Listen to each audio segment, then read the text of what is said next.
السلام عليكم، اهلا بيكم في فيديو جديد من افكار اللانش بوكس. الفيديو رقم 21 وهيكون فيديو من اقتراحاتكم الجزء الرابع ان شاء الله. تعالوا نبتدي على طول.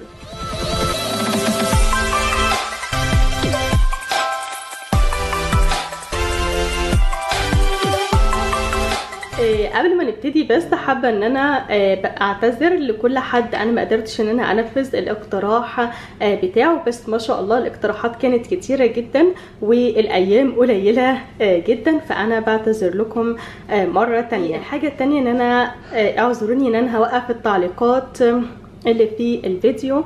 انا كنت عامله التعليقات دي علشان اعمل حاجه تفرحكم.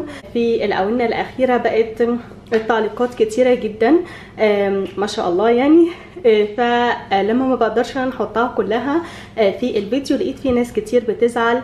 في ناس بتكتب لي في التعليقات ان هي زعلانه جدا ان التعليق بتاعها ما ظهرش، علشان كده انا بس سامحوني هوقف التعليقات بس فترة لغاية لما الاقي وسيلة افضل اني ارضي جميع الاطراف ومحدش يكون زعلان مني. تعالوا بقى نشوف الاولاد هياخدوا معاهم ايه يوم الاحد ان شاء الله. في الاول بس هي هنا عندها رحلة يوم الاحد وهيكون في وجبة تبع الرحلة، بس للاسف هما بيدوهم الوجبة متأخر يعني بعد الساعة 10، وانا عندي البنات بيطلعوا من البيت الساعة 6، فهي تقعد كل الفترة دي من غير اكل، فعلشان كده انا بحب ابعت معاها اكل احتياطي علشان لو جاعت او حتى عشان الوجبه لو ما عجبتهاش يبقى معاها اكلها اللي هي متعوده عليه.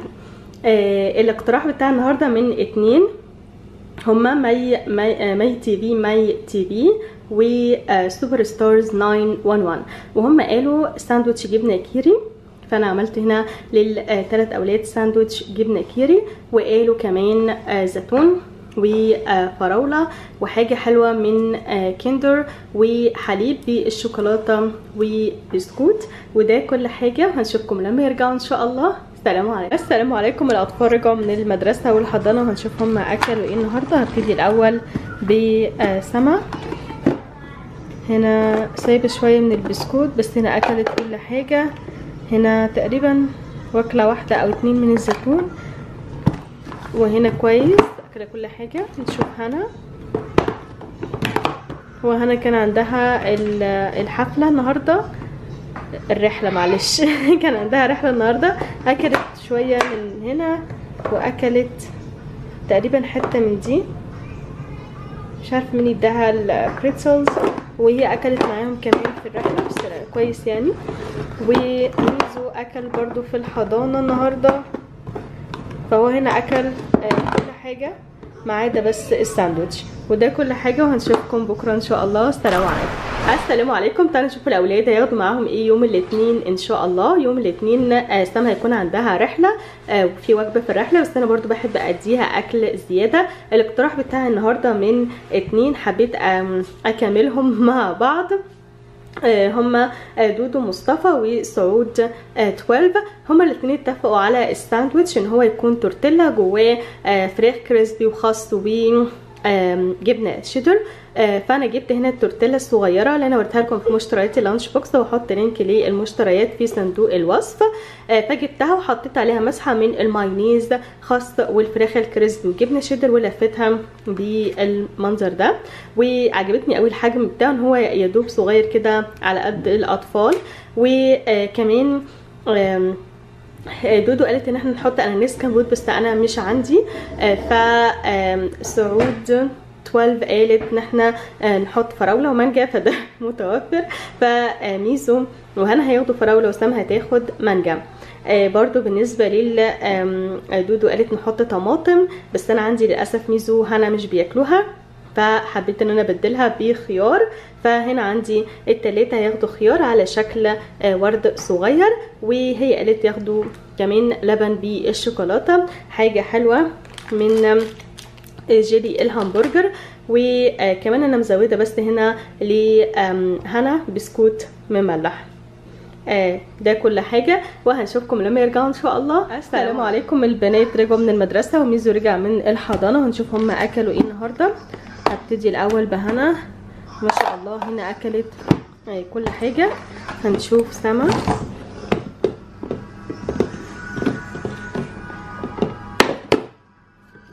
هنا فاضل تقريبا ما كلتش حاجه من الخيار، بس هنا كلت الساندوتش واللبن.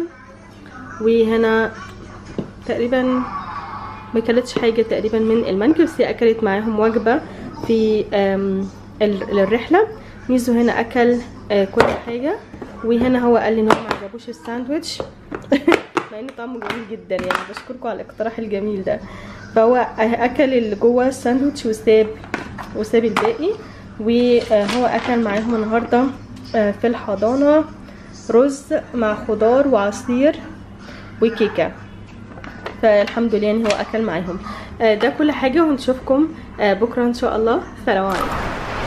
السلام عليكم. تعالوا نشوفوا الاولاد هياخدوا معاهم ايه يوم الثلاث ان شاء الله.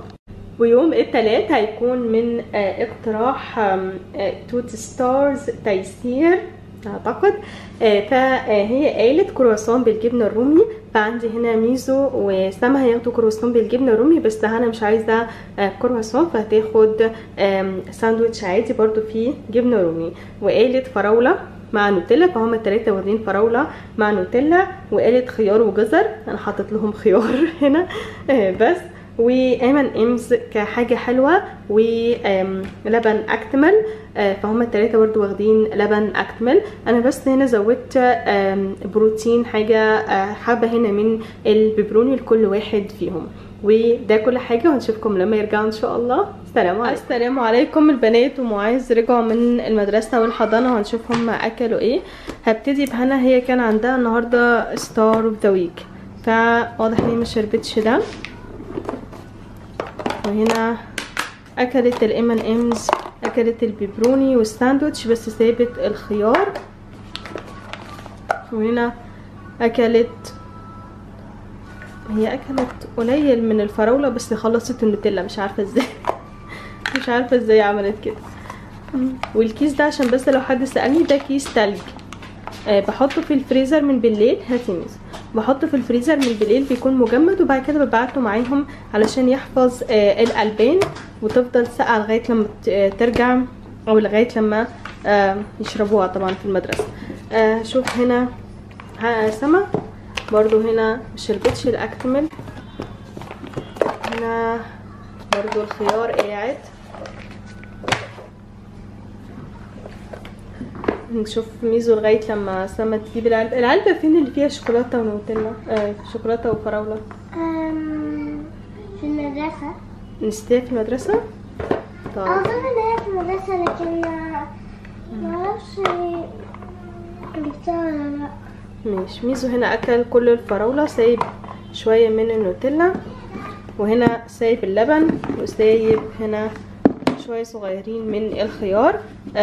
وده كل حاجه، وهنشوفكم بكره ان شاء الله. السلام عليكم. السلام عليكم. تعالوا نشوف الاولاد هياخدوا معاهم ايه يوم الاربعاء ان شاء الله. يوم الاربعاء هيكون من اقتراح بيرو احمد، رورو تي في، وسامي MHA او سامي مها. وهم قالوا ميني بيتزا، بس انا المره دي حبيت اعمل الميني بيتزا على شكل مربعات، لان هي بتوفر خالص في الوقت في عمل الميني بيتزا عن الدوائر. فبدل ما بفرد العجينه واعملها دوائر والم العجينه وافردها تاني وهكذا، بعمل مستطيل كبير واقسمه لمربعات. فعندي الثلاثه هنا هياخدوا ميني بيتزا. وصفه الميني بيتزا انا هسيبها في صندوق الوصف ان شاء الله للي حابب يتفرج على الوصفه بتاعتها. هما كمان قالوا لبن بالشوكولاته وخيار على شكل ورد، فده نفس الخيار اللي اولادي ما اكلوهوش امبارح، انا بس كان على شكل دايره فعملته لهم بس على شكل ورد. هما فعلا بيتشجعوا ان هما ياكلوه احسن لما يكون على اشكال. وكمان قالوا شيبسي، فهنا هما الثلاثه هياخدوا شويه من دوريتوس، وسلطه فواكه او فراوله. بس انا هديهم هنا عنب عشان دول اخر فراولاي عندي، فقسمتها بينهم هم الثلاثه، وهديهم باقي الفاكهه عنب. وده كل حاجه، وهنشوفكم لما يرجعوا ان شاء الله. السلام عليكم. تعالوا نشوفوا الاولاد اكلوا ايه النهارده. هبتدي الاول بسما. هنا ما شاء الله اكلت كل حاجه. نشوف هنا النهارده كان في عند هنا ستار اوف ذا ويك، مش عارفه ايه ده. هنا ما كلتش تقريبا حاجه من الخيار ولا العنب ولا الفراوله، بس هي اكلت بقيه الحاجات. ميزو اكلت ايه النهارده في الحضانه؟ اكلت ايه؟ افتح كده ورينا. هو فخور بنفسه جدا وعمال يقول انا اكلت كل حاجه.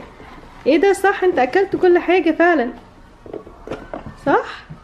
شاطر. هاي فايف هاي فايف هاي فايف هاي فايف. ماشي، وده كل حاجه، وهنشوفكم بكره ان شاء الله. السلام عليكم. السلام عليكم. تعالوا نشوف الاولاد هياخدوا معاهم ايه يوم الخميس ان شاء الله. ويوم الخميس هيكون من اقتراح هنا هاني، فهي قالت ان هما ياخدوا الخضار هنا خيار مع زيتون مخلل، والفاكهه عنب مع توت احمر، وساندوتش فول، ودانت بالشوكولاته وبسكوت مملح. وانا زودت لهم هنا سنيكرز، وبدلت الميزو الدانت بلبن عشان هو مش هياكل دانت بالشوكولاته. ده كل حاجه، وهنشوفكم لما يرجعوا ان شاء الله. السلام عليكم. الاطفال رجعوا من المدرسه وهنشوفهم اكلوا ايه النهارده. هبتدي الاول بهنا. هنا كان عندهم ستار اوف ذا ويك النهارده، فهي اكلت هنا الزيتون، سابت تقريبا كل الخيار، اكلت التوت وسابت كل العنب. هنا انا دي كنت حاطاها فوق البسكوت عشان ما يروحش في كل حته. فاكلت هنا الساندوتش وسابت الدانت، كانت جايباه بس بره اللانش بوكس. فده بالنسبه لهنا. بالنسبه لسما ما شاء الله واكله الحاجات، وهنا كمان الحمد لله. بالنسبه لميزو انا وديته متاخر عشان كان عندنا مشوار مهم الصبح، فهو قعد حوالي 3 ساعات واكل معاهم هناك. فهنا ما اكلش غير قطمه تقريبا من الساندوتش، وساب هنا كل البسكوت المملح، ولكن هنا اكل الخضار والفاكهه بتاعته الحمد لله. ده كل حاجة في الفيديو ده، واتمنى ان الفيديو يكون عجبكم. هنشوفكم ان شاء الله في فيديو قريب. لو عجبكم الفيديو ما تنسوش تدوسوا لايك، ولو اول مرة تشوفوا لي فيديو ما تنسوش كمان تدوسوا على سبسكرايب عشان يوصلكم كل فيديو جديد من القناة. السلام عليكم ورحمة الله. والقناة اللي هندعمها النهاردة قناة جانا اكشميلر جيمز، اعتقد الاسم كده، وهي قناة عن تحديات وعن افكار اللانش بوكس. وانا هسيب اللينك بتاع القناة في صندوق الوصف للي حابب ان هو يشترك في قناة جانا، واتمنى لها التوفيق ان شاء الله.